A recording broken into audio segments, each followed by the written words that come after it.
Ada dua berita dimainkan oleh dua kepentingan di dalam melakukan propaganda. Pihak Amerika dan sekutunya yang kita sebut saja mereka incumbent penguasa dunia melawan oposisi yang antitesa banyak hal ketidaksetujuan dengan incumbent yang hanya membuat penguasa menjadi kekuasaannya semakin absolut. Media barat menganggap Putin, Rusia adalah agresor, villain, penjahat perang, tokoh musuh semua orang. Sementara Putin menjadi superhero bagi negara-negara yang lama dijajah barat secara ekonomi dan dijajah secara politik. Atau dikenal dengan dijajah melalui soft power. Bukan pengendalian hard power ala abad pertengahan Eropa menguasai Asia, menguasai Afrika, dan menguasai Amerika Latin. Alias kebanyakan negara selatan dan tengah khatulistiwa.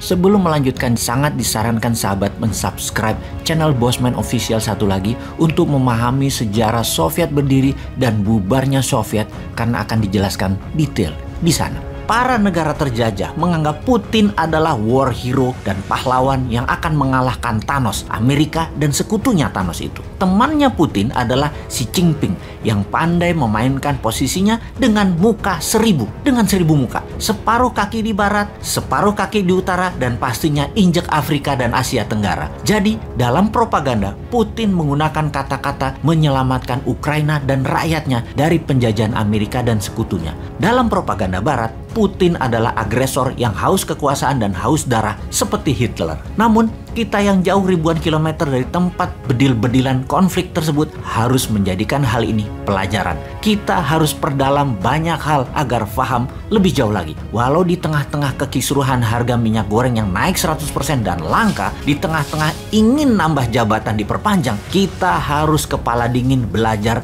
dan memahami arah dunia yang terjadi sekarang. Kita lihat jejak sejarah sebentar. Sejarah NATO dan bagaimana NATO bekerja sebagai tool kekuasaan hegemoni Amerika dan sekutunya. NATO, Organisasi Pertahanan Atlantik Utara, dibentuk pada tahun 1949 dengan tujuan utama mencegah ancaman ekspansi Soviet di Eropa setelah Perang Dunia Kedua. Setelah itu, Amerika memandangnya sebagai alat untuk mencegah kebangkitan tendensi nasionalisme di Eropa dan untuk mendorong integritas politik di benua tersebut. Pada intinya, organisasi ini berperan sebagai aliansi keamanan kolektif dengan tujuan memberikan pertahanan bersama melalui sarana militer dan politik jika negara anggotanya terancam oleh negara eksternal. Akibat kebuntuan konflik perbatasan antara Rusia dan Ukraina, Ukraina semakin berambisi bergabung dengan aliansi NATO ini. Namun bagi Rusia, gagasan itu merupakan garis merah. Ini alarm, tanda bahaya nyala. Di sisi lain, setelah hancurnya Soviet, ada sejumlah bekas anggotanya yang kemudian merapat ke NATO. Aliansi ini juga berisi belasan bekas anggota Pakta Warsawa dulu yang dibentuk untuk menandingi NATO. Pada bulan Maret 1999, 3 negara Eropa Timur bergabung dengan Pakta Pertahanan NATO, yaitu Polandia, Ceko, dan Hongaria. Ketiga negara ini dulunya adalah anggota Pakta Warsawa yang dikendalikan oleh Soviet. Tapi perluasan NATO tidak berhenti pada 3 negara itu saja. Di tahun 2004, 3 negara Baltik, Estonia, Latvia, Lituania juga masuk NATO.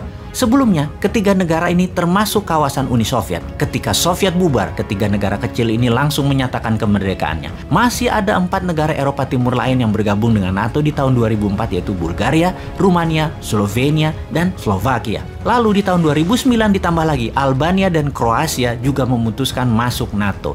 Artinya hanya dalam kurun waktu 15 tahun ada 12 negara Eropa Timur yang dulu berada di bawah pengaruh Soviet akhirnya bergabung dengan Pakta Pertahanan Aliansi Barat NATO.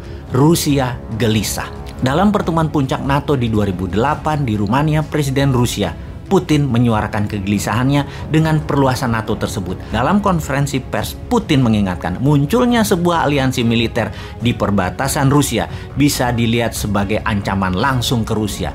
Ketika itu NATO sedang membahas kemungkinan masuk Georgia dan Ukraina, tapi sebagian besar anggota NATO menolak perluasan lebih jauh karena sadar akan ada pertentangan dari Rusia. Pendahulu Putin, Boris Yeltsin, juga dulu sudah mengingatkan bahwa perluasan NATO ke timur akan menjadi hal yang mengkhawatirkan bagi Rusia.